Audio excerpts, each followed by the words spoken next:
A lot of the investments we're making are specifically designed to actually address the vulnerable communities that have been left behind. Yeah. The Black and brown and indigenous communities, the poorer communities that really, you know, and I know, are inundated by pollution now. Mm-hmm. They have to be benefited by the shift to clean energy first, because they're also in the crosshairs of climate change. Mm-hmm. You know, yeah. So the fact that we are deliberately going to look at benefiting those communities is, to me, and it's an ethical and moral issue. It's a big deal, but it is a commitment that as a federal government we can make.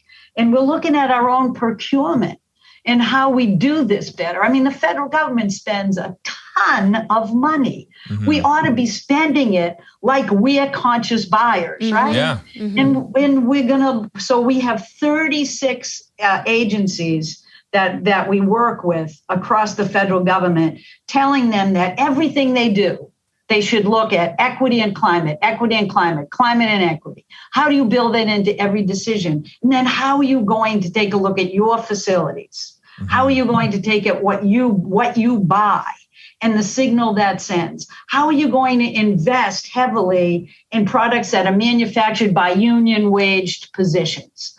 Let's get serious about this. We have to make sure that people are getting a prevailing wage. And because it's the only way we're going to, basically continue to build our way back out of some of these poor communities and give people a sense that they can themselves own a home. Yeah. That they can have a stable place for their kids to live. It's just time that we did this, not charge the taxpayers, but really fund it by looking at all those big corporations that simply don't pay their fair share.